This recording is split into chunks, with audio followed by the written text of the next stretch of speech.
Thank you. All right, good morning and welcome to Vital Conversations, or today we're calling Talking with the Toms. So it is a great privilege today to welcome the Reverend Dr. Tom Wolfe and the Reverend Dr. Tom Barlow. Today we're going to be looking at sort of this concept of how to ask. So fundraising, financial support in sort of COVID-19 and post-COVID-19 world. It's going to help us reflect on how to do an ask during these challenging times. We'll focus, on some organizational vision, the need for that, some authentic relationships, the critical nature of communication. And talking with the Toms, just want to give a quick introduction because we could literally spend all hour just talking about their bios. But the Reverend Dr. Thomas Wolfe serves as the president and the chief executive officer of Iliff School of Theology, appointment he began on August 1st, 2013.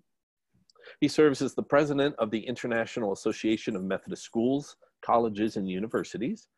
He also serves on the board of the Interfaith Alliance of Colorado, and he has given a wonderful Easter sunrise sermon at Red Rocks. So he has performed at Red Rocks. So how many people can say that, right? But welcome, Dr. Wolfe. And Reverend Tom Barlow is an ordained elder in the Rocky Mountain Conference of the United Methodist Church. He's a part of our Mountain Sky family. He directs Iliff's Spiritually Integrated Financial Resiliency Initiative. That is a mouthful. You're going to help us with that, Tom, right? So, but that is the school's program that focuses on reducing student educational debt and equipping future leaders for service. And he also oversees Resource, which is Iliff's exciting new approach to continuing education. So we want you to also talk about that, and we'll link up to some of that stuff too. That's been a great resource for the folks in the Mountain Sky and beyond too. So I'm sure there's so much more that they have done, and we can celebrate in their stories. But let's just jump right on in because we want to give them as much time as possible. Friends, let's welcome the Toms as they talk to us about giving capacity in uncertain economic times. How do we do this? How do we figure this stuff out? How do we ask? Take it away, Toms. Okay, thank you, Michael. We should do a podcast, Tom, of Talking with the Toms. This could be a long running thing. I'm actually leaving Iliff in a little over a month to take over as senior pastor at Littleton UMC. And so this is our last joint presentation during the time that I'm on staff at Iliff. Come on. Yeah, well, there we go. So as we were talking about what we were going to present, you're going to hear the bulk of the presentation will be from Dr. Wolfe. I wanted to just take a few minutes and really quickly talk about questions around giving capacity during uncertain economic times. And you should see a PowerPoint that I'm sharing on one of your available channels there somewhere that is about that. I see some heads nodding, so it appears to be visible to you. The question that I've always had, and when we teach the fundraising course, we actually do very briefly mention a couple of sort of common tropes about giving during the Depression and the Recession, rather than just parroting that. I actually went and did some research, which I think is a great move. Before we teach it again, or before anybody teaches that course again, we actually have some hard data. So there are some questions, of course, about what's going on right now. It is in many ways unprecedented. We know that. What we don't know is how long this is going to last. The economic downturn is we don't know if we're in full swing or just at the beginning or maybe starting to see an easing of it. I'm not an economist. I'm not going to try and predict anything. We don't know the length of the recovery that's going to be required. We don't know the long-term impacts of high unemployment. We also don't know what other government interventions there may be, which could be helpful or not. This is, the federal government right now has definitely some elements of uncertainty to it. We also can't speak to local community realities, and the impacts of this current environment can be radically different depending on the demographics of the institution that you are serving. For sure, we already know that the situation is and will continue to be worse for already marginalized or struggling groups. In terms of economics, sure. Also in terms of survivability, literally. And so there are a lot of unknowns. What we think we might know is that previous economic crises in the United States have not adversely impacted charitable giving. The question is that really true? And the answer to that is yes, but with some nuances. So really quickly, and I'm not going to spend more than just a few minutes, and then I'm going to hand it over to Tom Wolfe.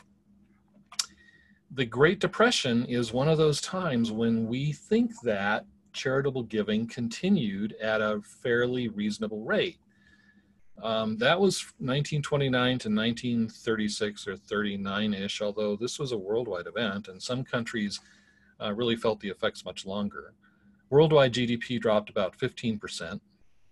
In the US, unemployment peaked at 25%, which is, we're getting pretty close to that. We may have already hit that. Unemployment right now is always a moving target, but it's estimated to be north of 20%. And yeah, we may already be at 25. Personal income dropped, tax revenues dropped, profits dropped, giving dropped, but not a lot. It's complicated. And the New Deal, which was this effort to kind of speak into that was comprised of major federal programs and agencies like the Civilian Conservation Corps and the Works Project Administration, Civil Works Administration, Farm Security, and this thing that we still have today called the Social Security Administration, all came out of the New Deal. So when we look at charitable activity during the Great Depression, it did go down, but it went down in a really interesting way. So I'm going to blow this up just a little bit so that we can see a little more clearly. This period here is where relief was mainly provided by charitable organizations. And there was some fairly recent work. 2007, Gruber and Hungerman wrote this very interesting article in the Journal of Public Economics called Faith-Based Charity and Crowd Out During the Great Depression. And what's helpful to note here, I'm going to turn on my laser pointer, is that this period here, giving doesn't exactly crater. This is actually pretty good. And this is, the Depression's in full swing here. It starts to go down as the New Deal interventions of the government begin to increase. So it's very interesting that the role of churches and charitably funded organizations, when they were the primary relief providers, the giving remained really strong. It was here when the government starts to step in that giving to those organizations began to drop. So we'll come back to the kind of conclusion that I'm tending toward out of that, and that the authors of that article tend toward as well. But then the other question is the Great Recession, which is much more recent, right? That's December 2007 to June 2009. Some effects lasted till the mid-2010s. Worldwide GDP dropped only about 1%. Unemployment in the US peaked at about 10%. And we did not really see a full recovery until 2016, when it finally hit the pre-recession rate of 4.7%. So this is mapping out some of the giving patterns across the Great Recession. And here we have the recession itself and then the recovery period in yellow. So recession is red, recovery period is yellow. And this is coming out of a Public Finance Review article called How Did the Great Recession Affect Charitable Giving? Well, it did. I mean, it clearly goes down. But notice over here, pay attention to the scale over here. It doesn't actually go down that much. This scale is pretty narrow, and so you're not seeing a precipitous drop. You're not seeing it crater. And if you actually increase the scale significantly, I mean, if you really brought it up to 0 at the bottom and 3,400 at the top, this becomes virtually a straight line. It really did not drop that much. So, the Great Recession, common definition of a recession overall is 2 or more consecutive quarters of negative GDP growth. Pretty much no question that we're going to be seeing that after the pandemic as that begins to resolve. It's probably somewhat helpful to me to look at this because I was serving a church right in this period, and it was a turnaround church, and we had really been focused on some very specific things. And during this downturn, we saw giving increase to the place where we actually were adding staff, including a half-time elder. So it is possible to survive these conditions and actually do pretty well. When we teach fundraising at Iliff, Tom and I have been co-teaching that for the last 6 years. We teach our students some very specific things about fundraising. One is, in order to effectively fundraise, you have to be engaging people with very clear organization values, vision, and mission. If there's some lack of clarity in an organization, particularly right now, this could be a time to figure out what values, vision, and mission you can share and make sure that you're stating it really clearly. There needs to be a high perceived value which is provided to the community and the world by whatever organization you're talking about, whether it's a church or a nonprofit, whatever. It needs to have an overall healthy relationship with money at the organizational level, which means there needs to be conversations about funds. There needs to be conversations about money. And we always stress for churches and nonprofits that are faith-based to view giving as a spiritual discipline, to really encourage people to make it part of a disciple's life. And then, of course, the emphasis on strong and authentic relationships with people. You need to know who you have in the congregation. You need to actually be in relationship with them. They need to know that you care about them. And out of that flows the opportunity to make the ask. So if you think back to that time, the early years of the Great Depression, before the New Deal kicked in and you saw that giving start to go down to charitable organizations, that is about perceived value to the community and the world and clear organizational values, vision, and mission. These organizations were doing things that helped the world, and people were continuing to support them in a fairly robust way. And all of that comes down to the ability to make the ask. And this is where I'm going to turn the presentation over to Dr. Wolfe, and I'll bring up his slides next. Well, let me be clear. It's so good to be with you. Thank you for the invitation. This is a wonderful film. Just a really wonderful film. But I want to be really clear. Tom and Tom have been teaching this course, but I call him Tom, and then I sign off on all my emails as the other. So I'm Tom the other, and so it is really a privilege to work with him about this. I just want to follow up just very quickly, and then we will get to the ideas of building relationships and moving toward asking for money. But when he shared this research study earlier this week with me, it provoked a memory. I'm a third-generation clergy person, and my grandfather served a church in the Oakwood Avenue United Methodist Church in southern New York at the time of the Depression. And I was raised with this story, and it's always been a foundational story for how I understand congregational life, et cetera, and organizational life. And the story, very briefly, is this, that he had two owners of major businesses in his congregation, and these two guys hated each other, but they served on the official board together. And the night of the stock market crash, the day of the stock market crash in 1929, my grandfather called them, and they shared leadership. And he said, maybe we should not have a meeting tonight, given what's happened in the world. A lot of people were afraid. And these two men said, no, we have to meet tonight, because this church, they could see what was going to come in the future. And they said, this church has got to reorganize its whole ministry in order to accommodate and deal with what's coming, because these two men knew they were going to lay off a bunch of people. And so the story is that the congregation set up, the official board set up that night from till 2 and 3 in the morning, reimagining ministry in that time.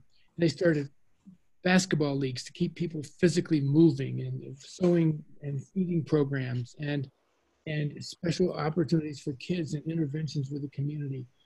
And what that taught me it's taught me a couple of things, and always held tension with me in these days where we have to sometimes pivot around the need, and how a congregation finds its essence expressed in whole new forms, in whole new ways within 24 hours. And they built this. For me, it was a powerful story. But also the recovery period.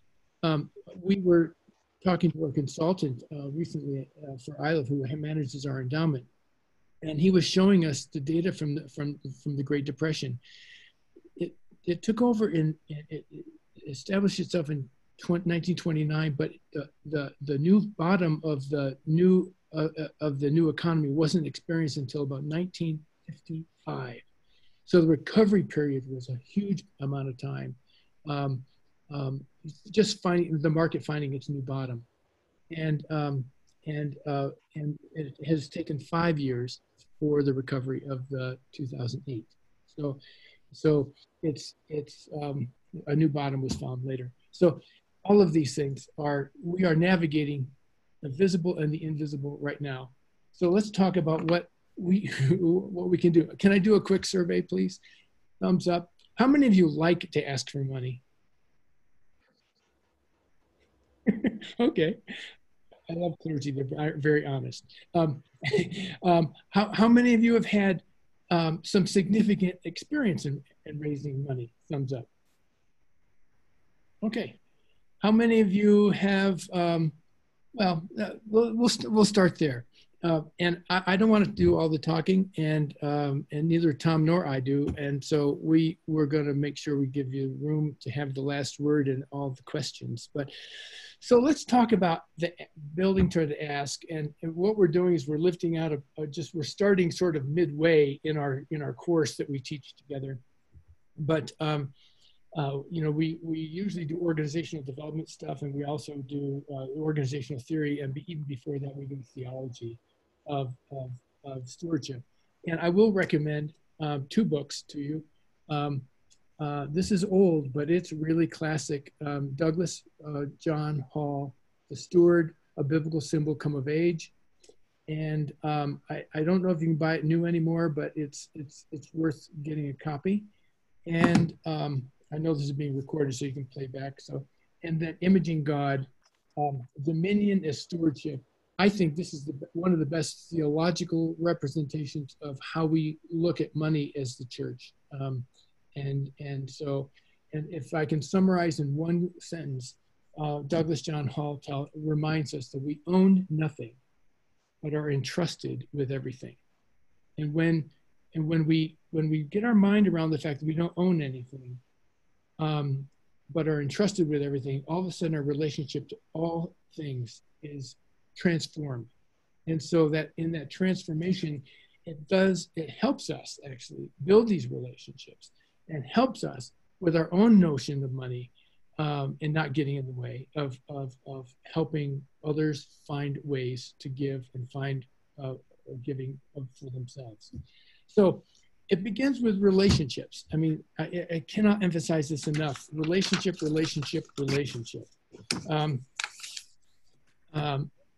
And Tom will keep stride with me here. It is, and one of the things that I find in organizations, not-for-profits, churches, etc., when they get nervous about money, then everyone feels they need to ask for money, but they're asking out of a particular context, and they're asking out of anxiety. And so we are starting the clock here in this presentation before COVID, before isolation, before crisis, before all of this. We're talking about building this into the fabric of a congregation so that it can be an ongoing, always talked about, not excessively talked about, but just woven in without apology and without anxiety, that this is this is one aspect of our spiritual life that we share together. And at the heart of that is how we treat each other and how we see each other in the quality of the relationship. So it's developed over time. It cannot be rushed. You cannot rush. Granted, there are stories. A crisis hits a congregation. There's a fire. There's a physical need in the building or something, and overnight you raise money. Well, that's another part of it too. That's another part of the relationship. But we're talking about the cultivation of givers here, every day, always, and so it cannot be rushed. And most of the time, those moments that where somebody's giving money to an urgent cause, if you were to ask them why, they won't tell you because we needed a new boiler. They'll tell you because they love the church. And so you're always listening for that essence of the relationship and what it means to them. And so always respond to the relationship and cultivate that relationship. But let's talk about, the asker and the person that's being asked, and talk about it more one-on-one. There is to become aware of and actively acknowledging the donor's interests. So what you're really trying to do is get to know people. That's why you can't rush into this. And when I'm meeting donors, I don't go the first time to ask them. I go to get to know them. And I find that if I can get in their home or their office and not meet for lunch, it's much better for me, because I like to see what's hanging on their walls. When I first came to Iliff, I did visits to our faculty, and I met in their offices, not my office. That's an authority issue that I didn't want to deal with. I met with all of their board members, and I said, we'll have plenty of time to go to lunch in the years to come and do work over lunch. But this first visit, I want to either be your choice, your house or your office. And I got to know them so much because you get to talk about what's on their walls, and you get to see their kids' pictures, and you get to see their dogs, and you get to see all this good stuff. And there's nothing fake about that. It's just the wholeness of that person you're looking for, and bonding with it, and engaging it, and expressing authentic possible ways of being authentic with them about your interest in them. Because it can't be fake. You're not putting on anything. You just you bring the best pastoral identity into these relationships. You don't leave the pastoral identity aside. You bring it into it. Even when you're not serving in the parish, that pastoral dimension has always taught me something about how to approach people, and I'm grateful for that training. Then maintain the respectful line of becoming too personal. So there comes a moment when you're getting close to people where, it can get murky. It can get murky. In other words, they may give something to you out of a sense of obligation to a relationship to you. That's dangerous territory, because the reality is you are representing your congregation in this context, or you're not-for-profit or something. And so maintain that respectful line from it becoming about you, but rather, or about the two of you together, but rather about, there's always a third party in the room. You, the person you're getting to know toward providing a resource to your organization, and the organization. There's always three people in the room. And if it's only two people in the room, you're getting close to inappropriate. We'll talk about the ethics in a moment. And what supports this is, when you're asking for gifts, it's a contractual relationship. There will be a time when they will give you a gift. You will ask, they will give you a gift. And then you document it. The gift goes on paper, the expectations go on paper, and they sign it, and you or someone in your organization signs it, and all of a sudden it's a commitment. And those commitments, by the way, are good with the bank. You're getting a loan as a congregation. I've built a couple of buildings when I was in the parish, And both times we could take those signed pledges to the bank as good as cash, you know, as collateral for this project that we did. So it is, you always remember it's contractual, and there's always 3 people in the room. The mission is in the center of the room of that conversation. So that the motivation for the gift is never for you. It is always about the mission it serves. Let me just take a moment and take a breath and just see what questions are floating. And then we're going to go down to what it means to really ask for money, which is a fun part, actually. What are your, any stirrings?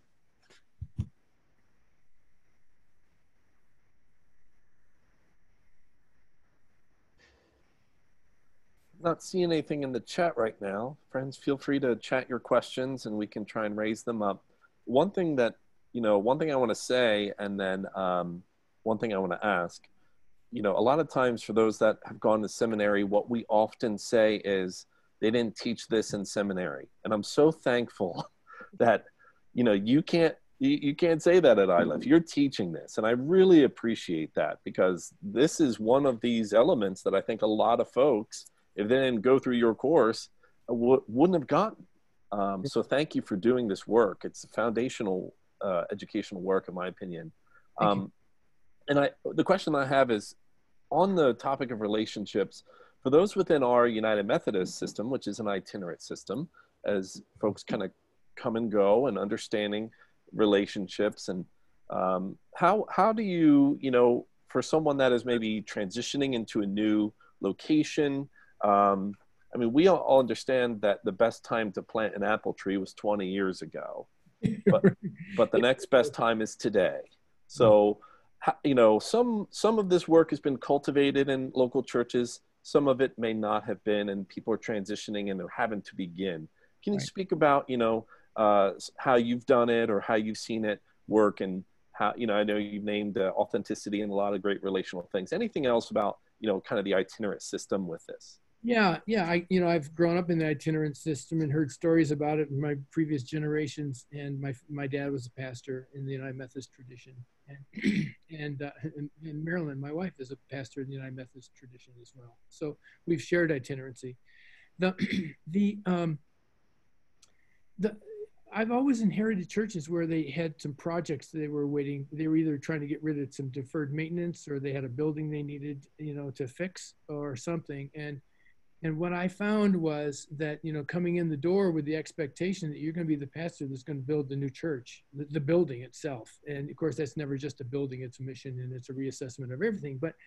But there's the big fundraising part of this. And you don't know this congregation yet. And so we don't have time for the full story, but I did inherit one of those congregations, and they couldn't even, and the pastor was, prior to me, bless his heart, everyone loved him, but he was not a fundraiser, and he just ignored any of the financial realities of that congregation. And I loved him too, but it was time for change. And we had to convince, we had to have the congregation experience their own strengths that they didn't know they had. And we had to help them find the resources that they didn't realize they had. And they did have them, they just didn't realize it. And so I put together a committee of people that helped me accelerate that process with them and talk about the mission. These are people who I perceived initially that knew money, knew the realities of the congregation, and could work with me. And so when it came time to cultivating donors, I had a person that would travel with me and from the congregation who, walked on water in terms of the rest of the people in the church. And so with his authentication of me and of me talking as pastor, we opened some doors that way. That would be just one small snippet of a much longer, elaborate story. I'm going to honor time today. So that's how I moved more rapidly in that transition time. And how you prepare the way for your successor is really important too. you know, looking back and saying, what do you need from this moment, and working face to face with your in this itinerant system as colleagues in the handoff is really critically important. So let's shift to you as the fundraiser. So this is going to take you into territory, and you already know this, but I'll just say it again. It's going to take you into territory where you build some of the deepest relationships in your congregation. It just does. And because you're talking about money, and money is an uncomfortable topic. So you start with getting in touch with your own discomfort with money in general.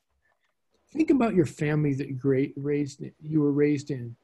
Were your resources slim? Were they abundant? Did your family talk about money? You know, a lot of people are very scarred by money. And so you have to really do your work about getting into a more comfortable deal with your own discomfort about money and in general, because you will tend to protect yourself from the pain by not asking for the money from somebody else. Money is not a dirty word. It's a resource. It's like any other resource. And we make it dirty sometimes in our perceptions of it, but it's not. It's usually our own hanging around. We actually teach as part of the curriculum, the Cipher curriculum.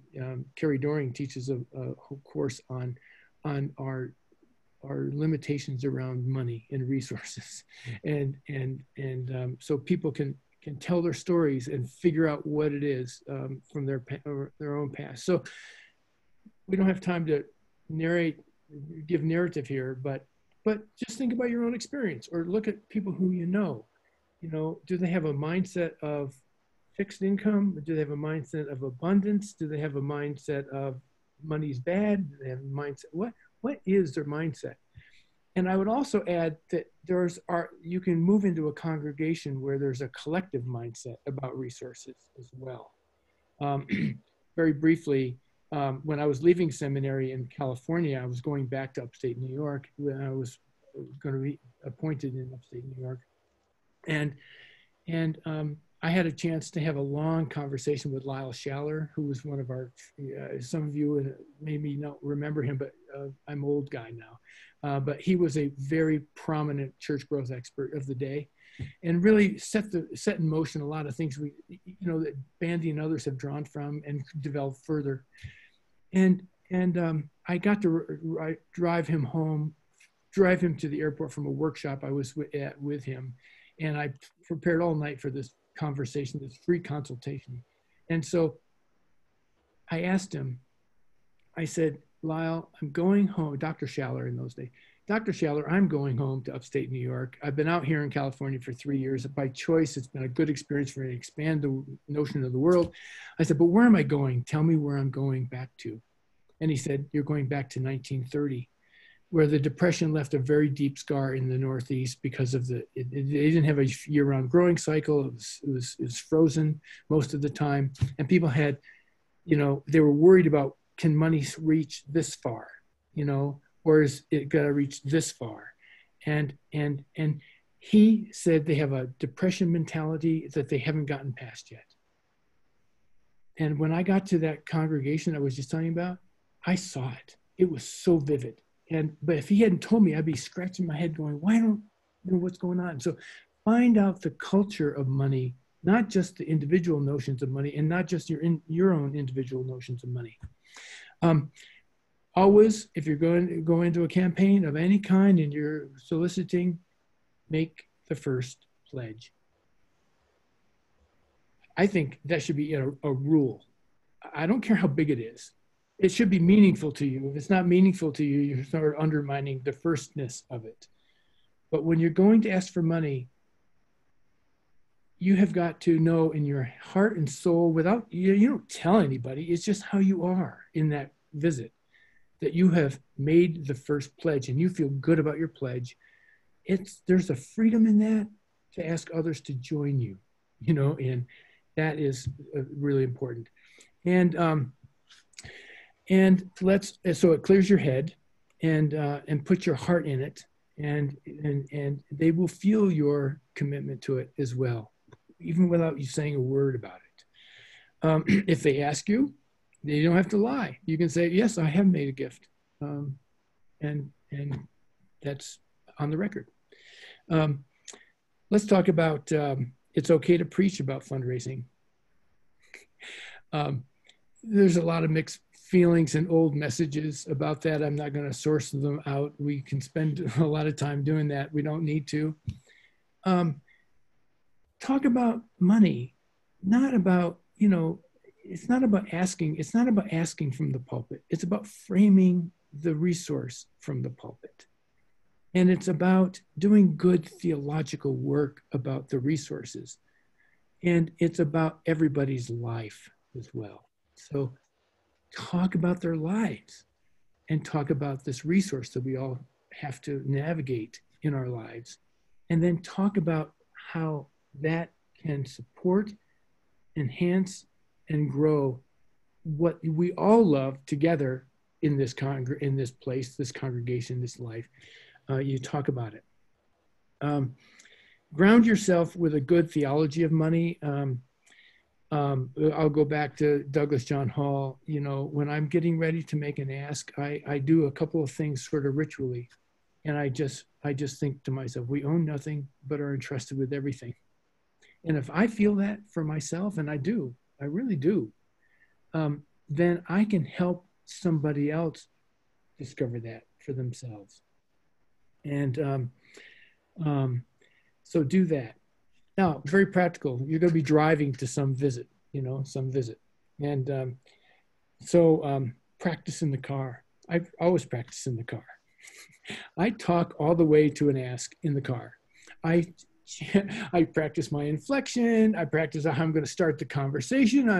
I practice with if somebody's stalling me or they're trying to redirect me, how I can, without being manipulative or obnoxious. You never want to do that, because you never let the story of the ask let your actions of the ask be the story.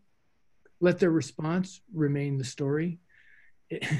I cannot say that strongly enough, because that word will get out that, you push too much, not every ask goes well and some go great. And so follow your heart in this, but practice the language you use, and imagine the person and their story and their history with where you're going with what you share, and I just begin to really frame it up.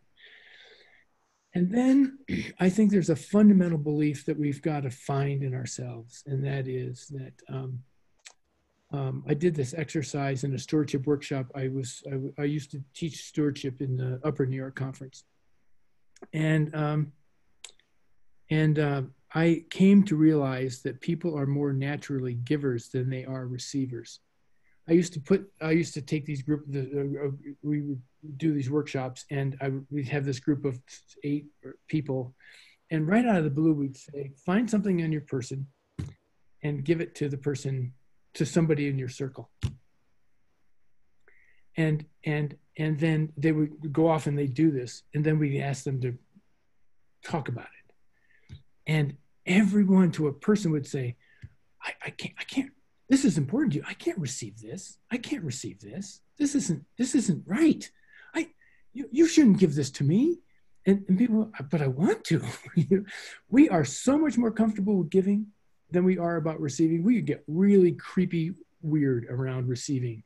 And because we just don't want to receive. It's true. And you know what? There's a lot of grace for receivers, but there's also a lot of grace for givers. And we're giving people an opportunity to feel empowered because we thought of them, we have them in such a regard, hold them in such regard, that we're asking them to participate in something. And we're not talking about dollar amounts here, we're talking about participation. There is a time to talk about dollar amounts. But anyway, to do that. And then Then the day comes, you're out of the car, you're knocking on the door, and you're in the room, and you're with them. Okay, and then we're going to pause because my notes are running out, and it's time for us to talk. Get clear with yourself and visualize the conversation. So you've done some of this in the car, but this is part of your preparation before you get in the car. This is setting the stage for the call and for the visit. Get clear with yourself and visualize the conversation. And I would really say this, I'm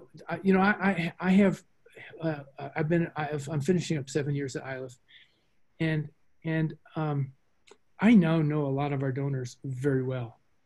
And there was a time when we had a board member who had a spouse who was struggling, and they had to move, and I made a point to them and said, I called them and said, I want to make a social call. This call is just social. And they're people of means. I made a social call because they had moved, and I knew there was a lot of transition in their lives, and it had part of it was a health concern. And when about halfway through the congregation, one of the persons said, "What are you here to ask us for?" And I said, just as I stated, this is just a social call. I want to know where you are. I want to know how you are. And I'm going to this is all this is about. And even though I'd stated that, now, if I had taken that as an opening, then I would have violated my own contract with them about why I'm there. So don't cross that line. Unless they said, you know what, it's a really convenient time for us to talk. I'm thinking about making a gift. Then they've opened that door to change the nature of the visit, and you can walk through that door. And I would encourage you to.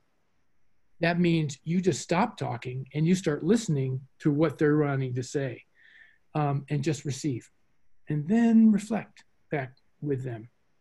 But they can change the nature of it. Even though when I was in that call I illustrated just now, they weren't changing it. They were just asking, they just were wondering. And that I had to honor the fact that this was the parameter that I had set. Now, they didn't change it. They didn't need to. They're regular givers. It was just a good social time together with them. So be clear with the nature of the donor, the nature of the conversation. Center on the donor's interest and connect them to the mission project. So you quickly make sure that you're putting that third party in the room, the mission and vision of the organization. Why are you there? And then determine as much as you can, and this is the work that you do beforehand. And sometimes we have the tools. I mean, we have a pretty sophisticated tool at Iliff to calculate capacity. We do research on certain people. We know there are ways to research tools. Most of the time, it's been my experience that churches don't involve themselves in that. But that's not a bad. There are other ways to do that. A small group of people that know the congregation well can help you do that. But you really want to get a scope of it before you contemplate even setting up the call, because you don't want to offend and you don't want to overwhelm. And I can tell you stories on both sides of that where the research wasn't good, and one way or another, and you can harm people by the wrong amount.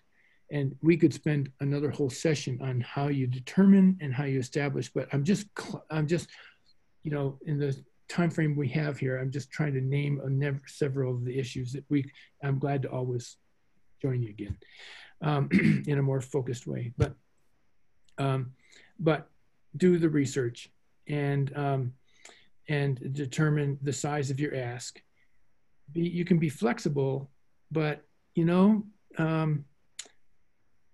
but usually your research is good, and it's good to sort of stay on your internal script. When you start wandering around, then you get undefined, and when you get undefined, that's not a good thing.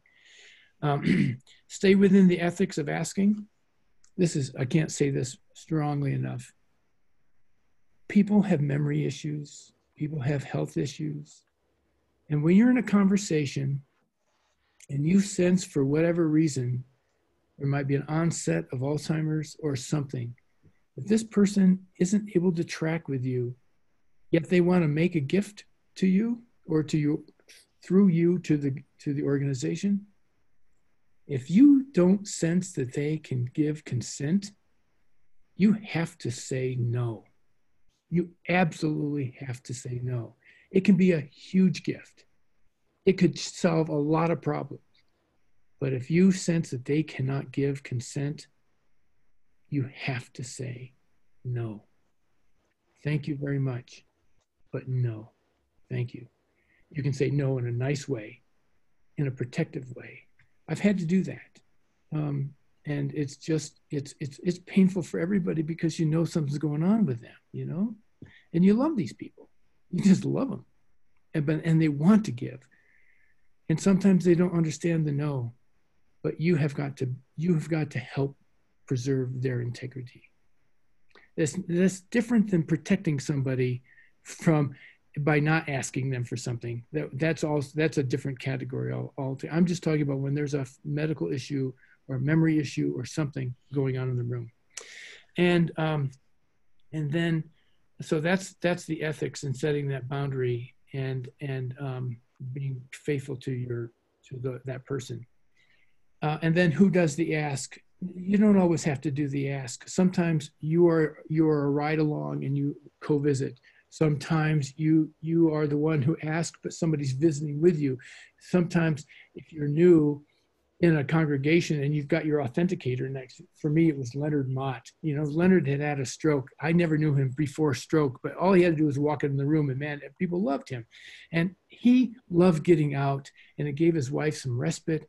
And I loved traveling with him, and we would go out for lunch and we'd get laughing about something. And then we make a call on somebody because we're building this building.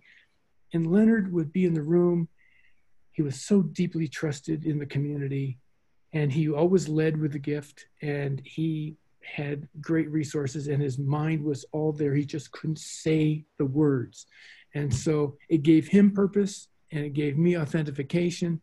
And it was a great partnership, and he was a beautiful, beautiful soul.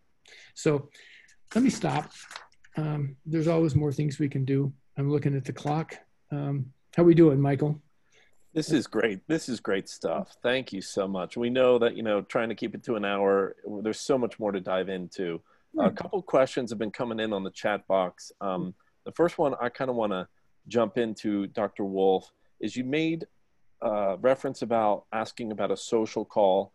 Vicky asks, how on the other hand do you address making the ask call? How do you set up that appointment? Oh yeah, yeah. I should have thought of that ahead of time. I say sometimes it's automatic because if say you're in a campaign and you're going to go talk to you, say I'd like to talk about the campaign. Everybody knows the widespread communication is just their turn to receive your call.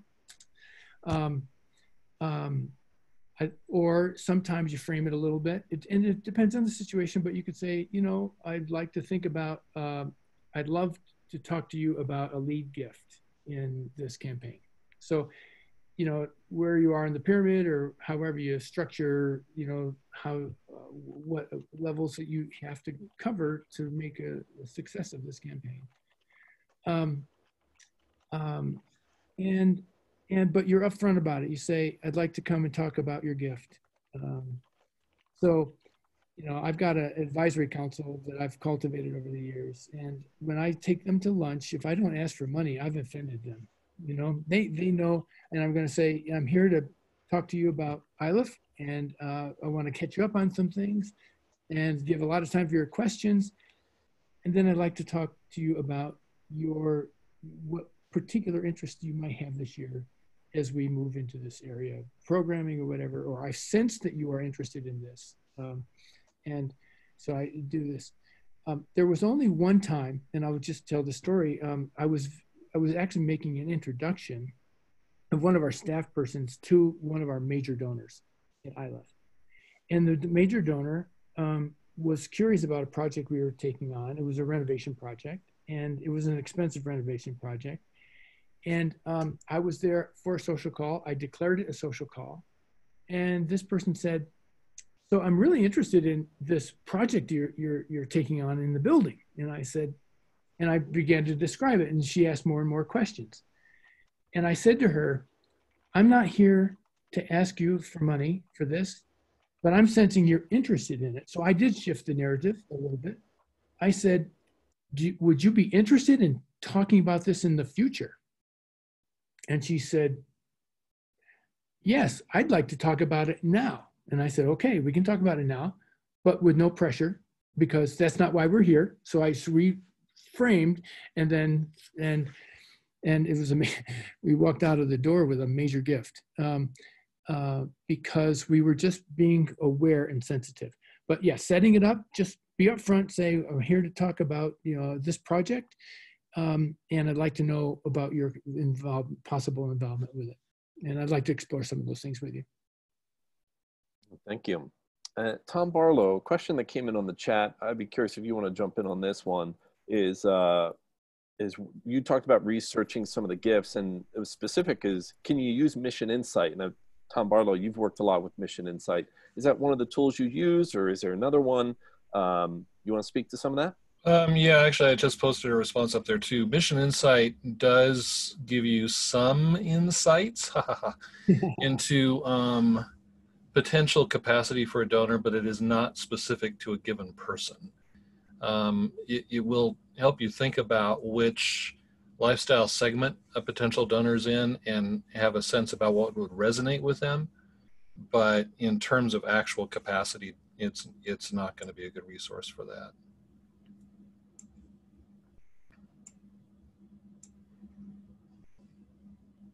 Okay, cool. Right.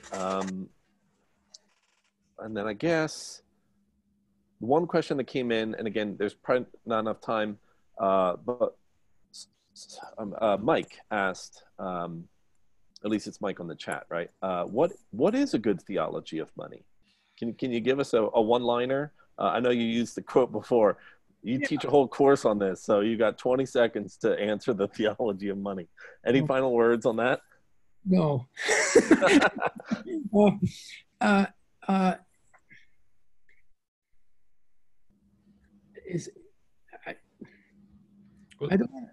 I'm not really a theologian.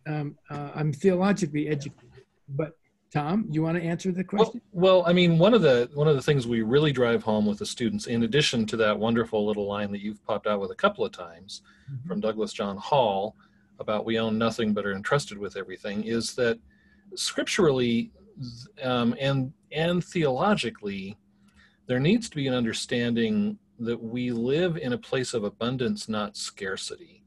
And so one of the conversations that we have with our students, we have a couple of former Cypher scholars, I think, on the line with us here today. We really focus in, actually we spend a couple of weeks talking with them specifically about the scarcity mindset that particularly the American mind tends to be in, that we just never have enough of whatever it is. We never have enough. In reality, the message of the kingdom or kindom or family of God is we do. In fact, we not only have enough, we have a surplus. There's an abundance of resources. The question is how we choose to utilize the resources that we have. And we really could do, we spend a solid 2 or 3 weeks in the course thinking about scarcity and abundance and building up this theological framework. Introduce them to Henry Nouwen's book. Also. Yeah. So Henry Nouwen, of all people, wrote a book, the name of which escapes me right now, but he wrote a book about stewardship. Do you have it in front of you there? No, I'm in my office, but I've got it digital. Sorry. Henry Nouwen. It's a wonderful little book that has kind of a set of meditations. I see a couple of people running for bookcases here. Maybe somebody's going to pull it out. It's a theology of fundraising or something like that. we assign that as a book and just kind of have them work through it in a very informal way throughout the 10-week course. And it really does help. Spirituality of Fundraising. Thanks, JR. It is a wonderful book, and it really is something that can help you think about the essential aspects of a theology of money and fundraising. But, you know, talking about the theological aspects of this could be an interesting conversation for another one of these, actually. So, right. Yeah. The reason I like Douglas John Hall is he turns upside down the misuse of Jesus as Lord, which is an exclusivistic claim Christianity has made against all other traditions and non-believers forever. And he reminds us that Dominus is Lord. And when the early Christians called Jesus, in the second generation called Jesus Lord, what they were really doing is sending a message to the Roman rulers of the day who were oppressing them, saying, we know what lordship means, and it means servanthood. And so that whole notion of servanthood and Dominus as steward, as leader. And so we see servant leadership coming from that exegesis of how Jesus was Lord, and turning that upside down. And that's where he comes to we own nothing but are entrusted with everything.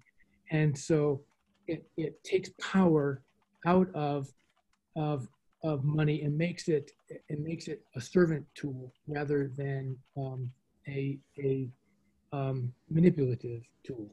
So that's a very short version of a couple versions of that. That's great. Thank you so much, Toms. We really appreciate your ministry to us, your conversations. We know we've just been able to really just scratch the surface of some of these concepts. We understand that, but so many good nuggets, kernels of truth you've been able to share with us, to drop with us.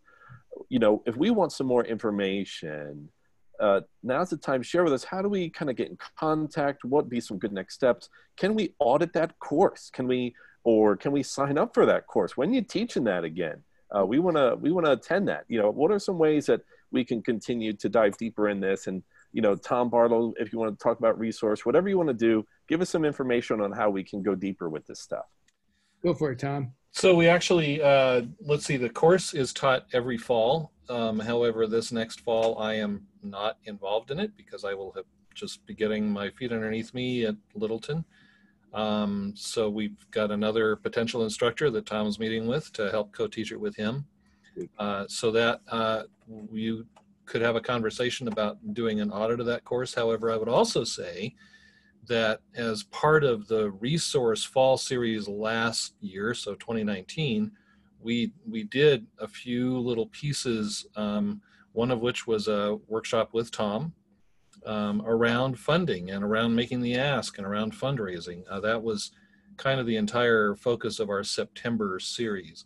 And those are still available. They're up at resource.iliff.edu. You can sign up to see them. Mountain Sky folks get a deep discount. If you have any trouble with that, email me, tbarlow@iliff.edu. And actually, if you're going to sign up for any of those, email me first, and I can actually sweeten the deal a little bit for you too in terms of cost. So. Yeah, Tom has done a remarkable job building resource, and even though he is being called to the parish, he is not leaving Iliff, and because it's in his blood. And but we are imagining expanding resource in some remarkable ways as we cultivate a whole new learner community for Iliff, and maybe not degree seeking, because there's a lot of need for people to explore ethical issues and deep meaning issues. So we're looking at expanding. So great. Thank you so much. And Dr. Wolfe, I was wondering, would you close our time with a word of prayer? Oh, I'd be honored to do that. Let us Thank you. Oh, Holy One, we give you thanks for this day, for the life that it brings with it, the light and life of the world that you've bestowed upon it, that we feel it deep within us, even in this deep time of need. We pray for these who are leading congregations and other organizations. We're mindful that we have been touched deeply by the pandemic, and the people that we love have been touched deeply by the pandemic. And there's real wounds out there, and real struggles and vulnerabilities and uncertainties. We know, oh God, that you created a world of abundance. And sometimes, even though it feels invisible, it still does exist in new acts of love and courage and hope, new witnessing to the power and the presence of this magnificent and wonderful world that is a gift for us to steward. So be with us in all of our relationships, all of our encounters. Be with us in our own individual fears and frustrations.